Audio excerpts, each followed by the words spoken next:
Welcome back to the channel, lads and ladies. You're gonna hear some toddler fumblings and some Daniel Tiger in the neighborhood. And, well, that's because, guess what? I'm a daddy. That's my full-time job, and here I am, night lighting as an attack helicopter pilot to speak to you about correction from my previous video, arcade battle enduring confrontation. So, EC has been a magical game mode for me from my first introduction to simulator battles when I got my HOTAS and set up everything, and I used to fly my P-47 constantly. That was a lot of fun in simulator battles. I wasn't really interested in PvP. Simulator controls are a bit too difficult for me to really get into dogfighting. But I think I could take a shot at it now. There's just a lot of very, very experienced people to face off against, and I sit at certain disadvantages when it comes to my hardware. However, no man should ever feel limited by his hardware. It's all about the software, guys. But where was I going with this? Oh yeah! Arcade battle enduring confrontation is interesting. It has the best by far potential for RP per minute gains for grinding those helicopters, so I would highly encourage people to grind while the grinding is good, because there is an RP cap in enduring confrontation, which kind of sucks. Which means that the best way to grind RP in these battles is to destroy all the bases within 15 minutes. And that's about as fast as you can do it if you have 2 or 3 people focused on destroying bases, as you see me doing here.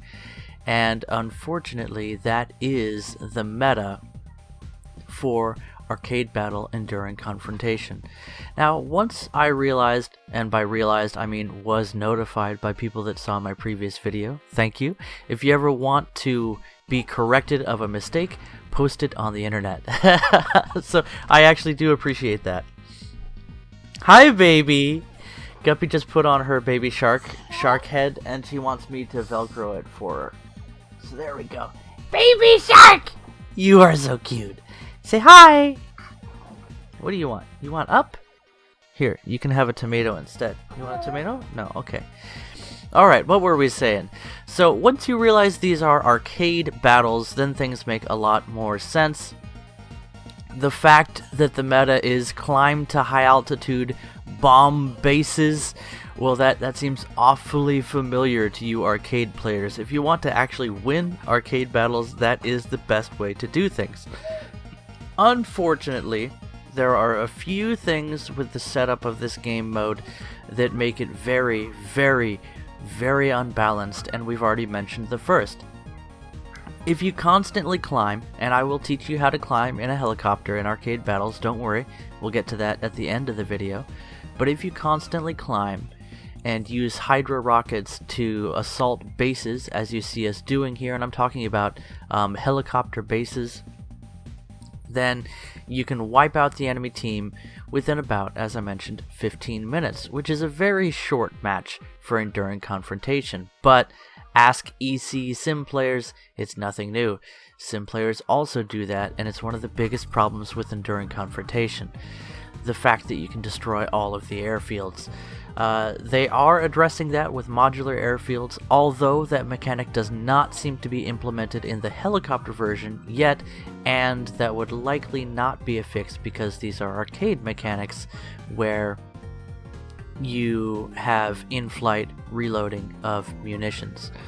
So, moving on from the fact that bombing bases is the meta for winning matches, when it comes to harvesting a score and silver lions, it's almost just as good to go after ground targets.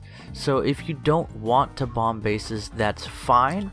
PvP is not really the way to go. Getting player kills does not count for much in arcade matches, and enduring confrontation is no exception.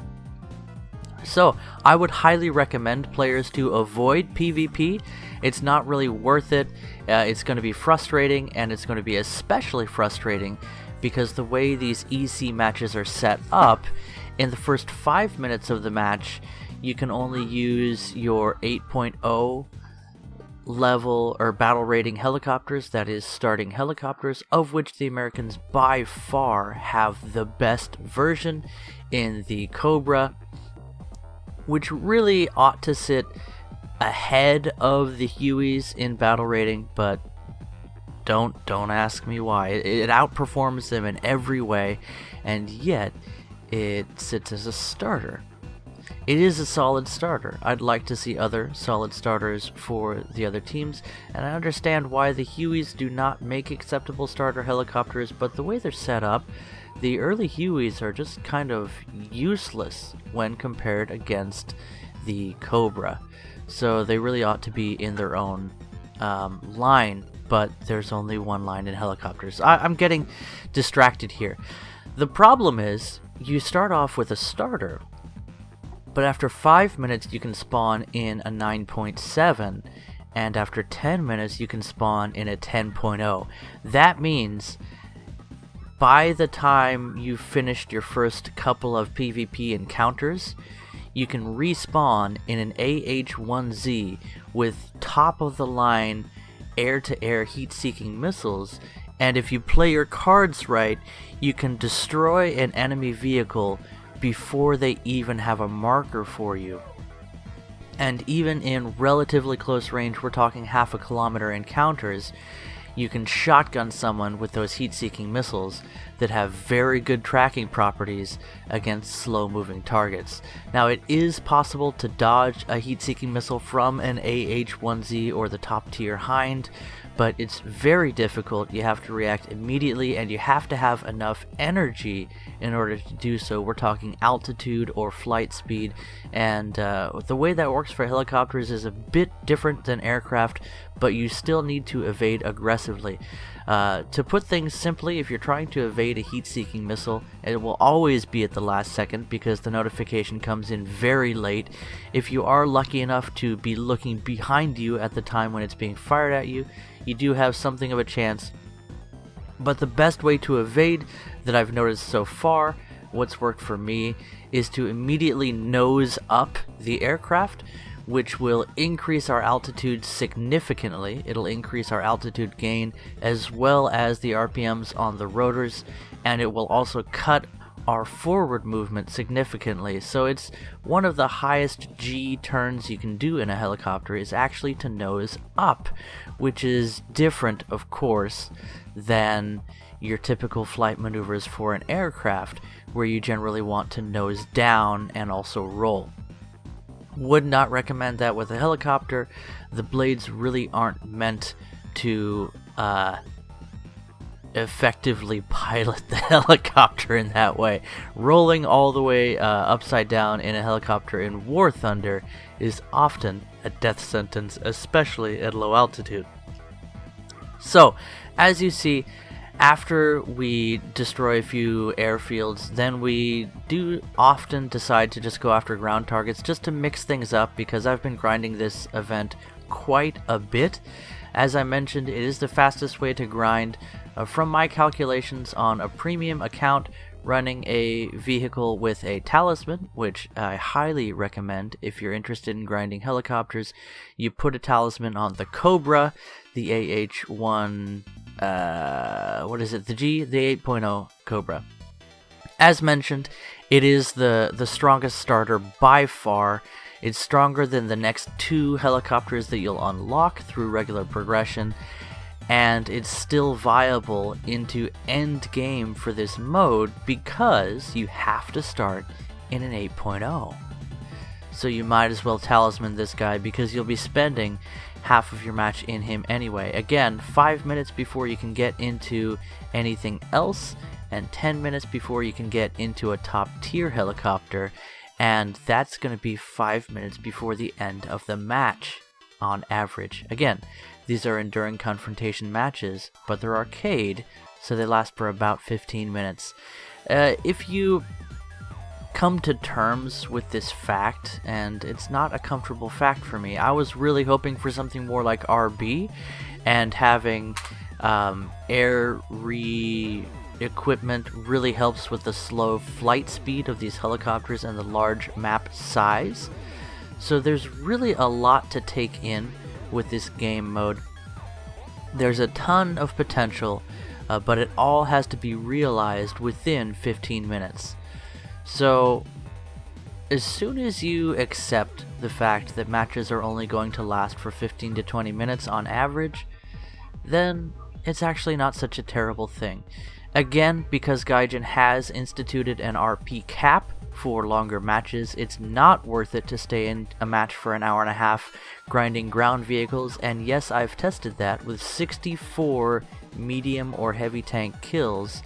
I acquired a base RP on a premium account with a premium vehicle of 24,000 RP.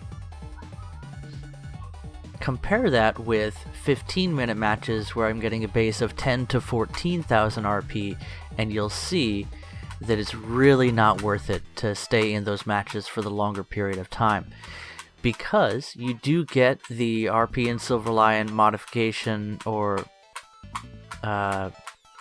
augmentation for longer matches, longer being more than a few minutes. So if you stick with the entire match for its entire 15-minute duration, go for killing bases, or just be on a team where people are killing airfields, or be on the losing team and not get that reward multiplier, then you can basically do whatever you want. The best RP in Silver Lions is in killing bases.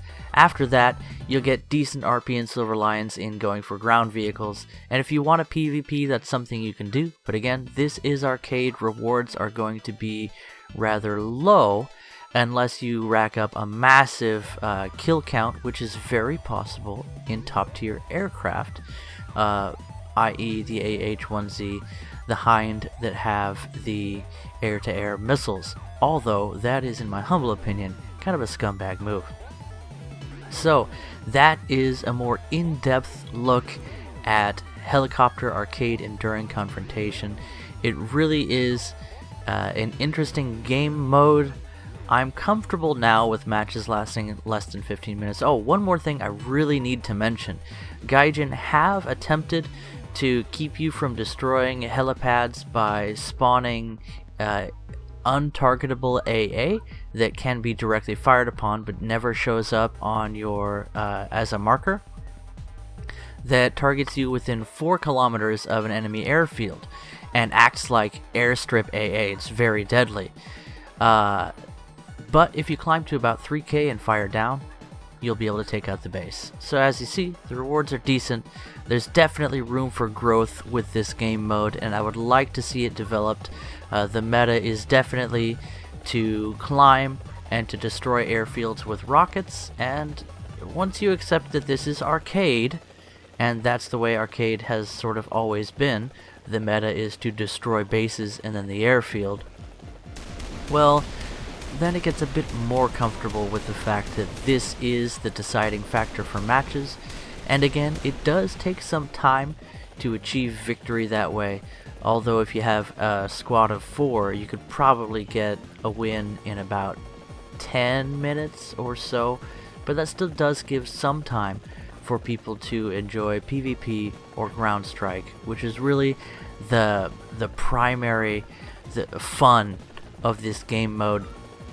And I would love to see even more AI targets and perhaps even smaller maps, because helicopters don't move all that fast. But all in all, the game mode seems to be well balanced, except for, of course, the glaring outstanding feature that destroying enemy airfields is the way to win, and it's very, very brainless to do.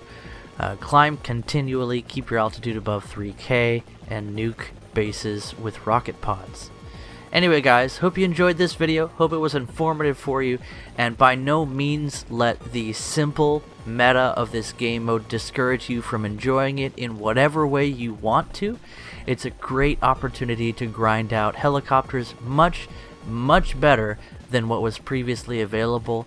There's a lot more room for growth. There's still the huge imbalance issues with 8.0 helicopters facing top tier helicopters who really perform like a 12.0 battle rating, but are rated at I think 10.0 as the max.